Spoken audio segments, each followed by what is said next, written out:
Estudo Bíblico, Lucas 7. Um período difícil do seu ministério, capítulo 7, verso 1 a 9, verso 17. Na parte entre a escolha dos apóstolos e o clímax do ministério de Jesus da transfiguração, Lucas apresenta uma série de atos e ensinamentos do nosso Senhor que não formam uma narrativa conexa, mas que ilustram o caráter do seu ministério. Milagres de cura e parábolas que contêm uma história parecem ter interessado Lucas de modo particular. Verso 1. Cafarnaum. Depois de ensinar os discípulos, Jesus voltou à cidade. Talvez seus discípulos visitassem seus lares enquanto ele servia a localidade. Verso 2. O servo de um centurião. Este oficial era humanitário para com o seu servo, a palavra grega significa escravo, e amava a nação judia, a qual a maior parte dos romanos desprezava. Os centuriões do Novo Testamento eram todos homens de bom caráter.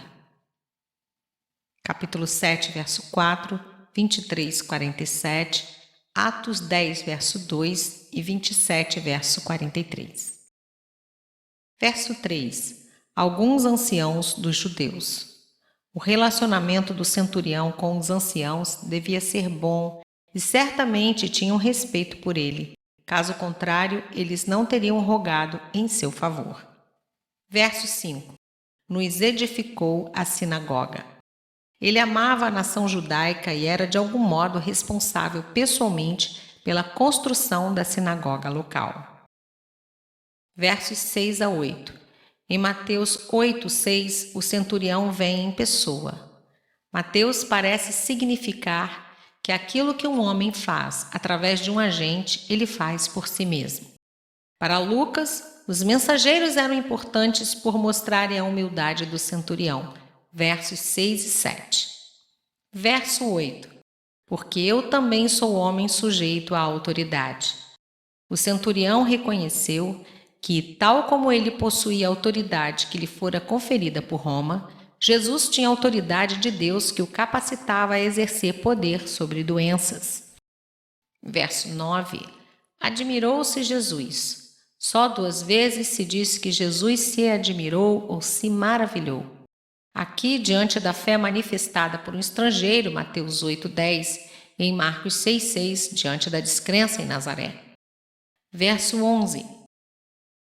Naim ficava a cerca de 10 milhas a sudeste de Nazaré. Perto do portão oriental de Naim, ao longo da estrada que vai para Cafarnaum, existem sepulturas na rocha. Jesus, aproximando-se de Cafarnaum, talvez encontrasse a procissão fúnebre que saía da cidade a caminho dessas tumbas. Verso 12. Viúva. A vida de uma viúva no Oriente era difícil, uma vez que não era fácil encontrar emprego, e por isso ela dependia de seus parentes do sexo masculino mais allegados. Grande multidão. Havia muitas testemunhas do milagre que podiam comprovar a sua autenticidade. Verso 13. Não chores. A mãe devia estar andando diante do caixão. Assim, Jesus a teria encontrado primeiro. Ele, movido de misericórdia, dirigiu-lhe essa palavra. No tocante à compaixão de Deus, as Escrituras ensinam que 1. Deus é pai dos órfãos e defensor das viúvas. Salmo 68:5. Estão sob seu cuidado e proteção especiais. Êxodo 22, 22 e 23.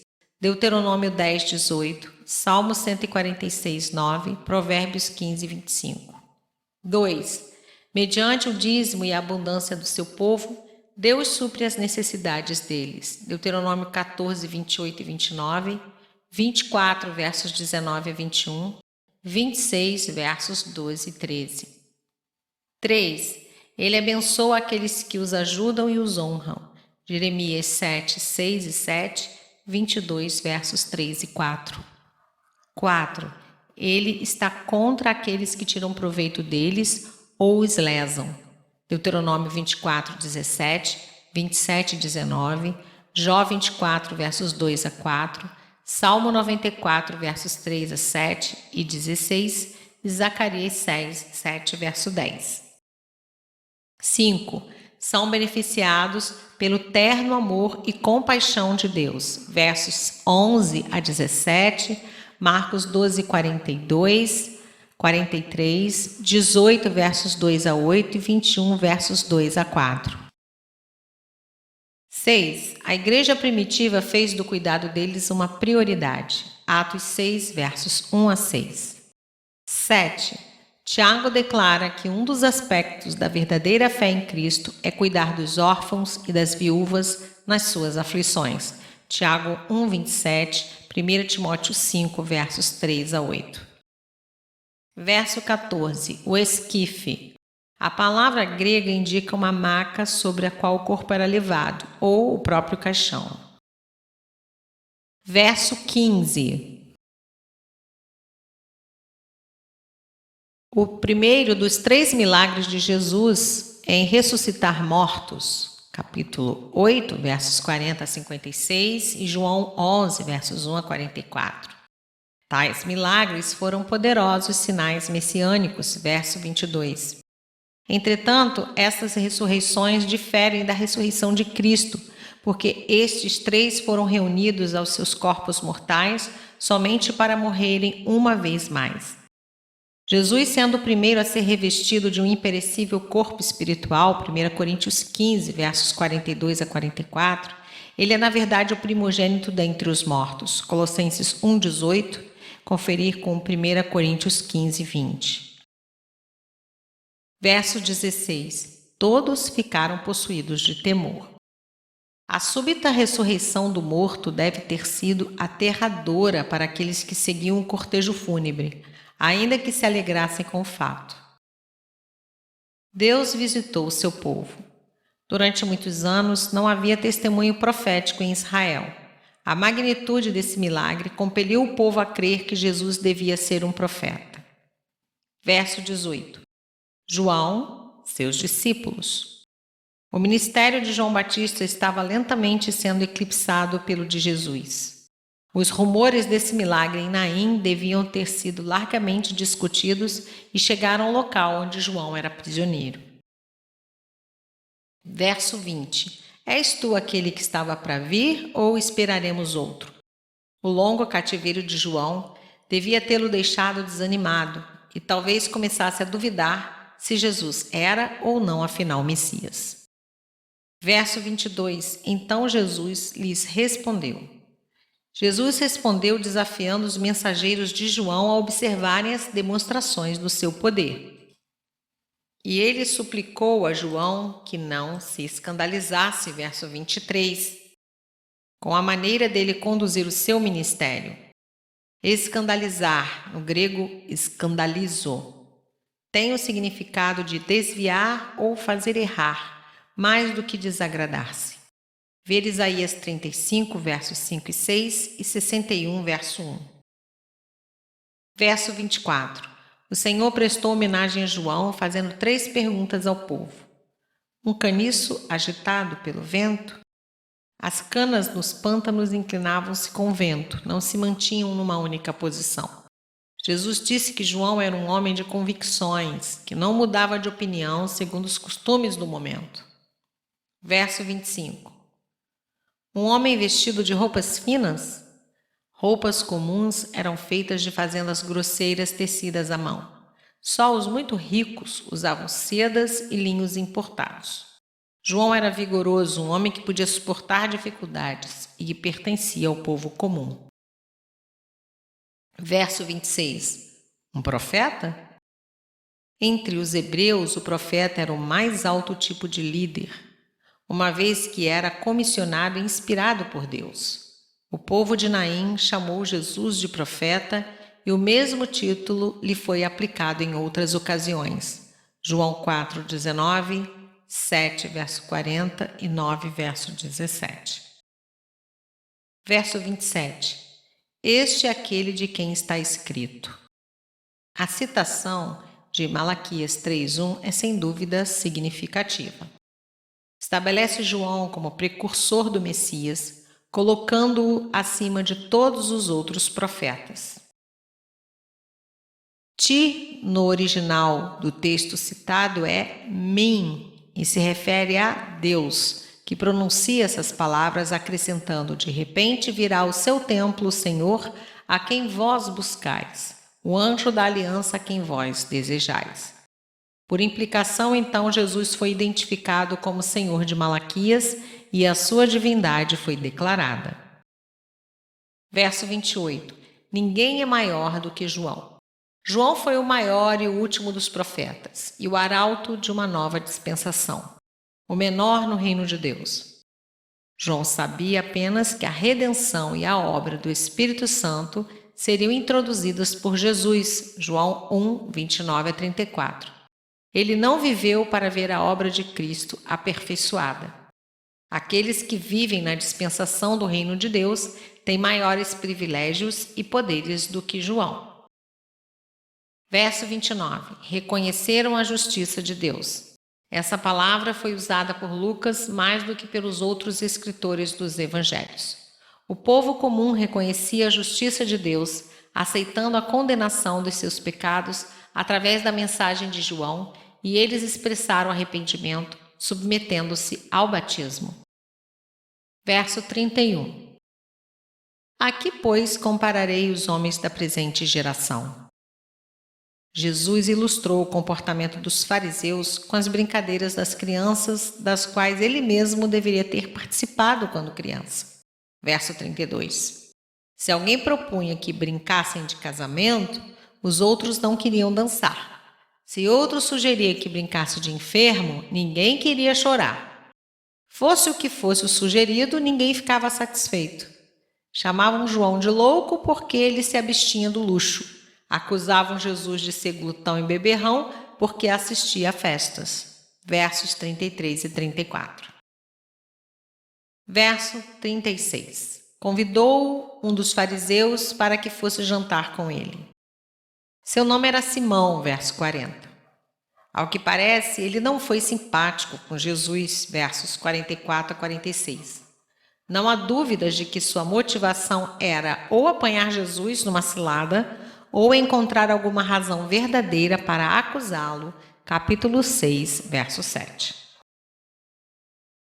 Verso 37. Uma mulher pecadora. Esses jantares envolvendo dignatários eram com frequência abertos a espectadores, mas ninguém esperava que uma mulher pecadora, talvez uma prostituta, comparecesse. A presença dessa mulher de tão baixa reputação na casa de um fariseu deve ter chocado os convidados. Sua ida exigiu grande coragem e revela o desespero com que ela buscava perdão. Um vaso de alabastro. O alabastro era uma fina pedra translúcida usada para fazer recipientes de perfumes caros. Verso 38. Estando por detrás, aos seus pés. Jesus estava reclinado sobre uma mesa baixa, como era o costume. Os convidados no jantar reclinavam-se em divãs. Pelo seu amor e devoção a Jesus, essa mulher regou seus pés com lágrimas. Suas lágrimas foram uma expressão de profundo arrependimento. Verso 39. Se este fora profeta, bem saberia. O fariseu esperava que Jesus, na qualidade de sábio rabi e líder religioso, rejeitasse a atenção da mulher como um insulto. Os rabis daquele tempo jamais falavam com uma mulher publicamente se pudessem evitá-lo.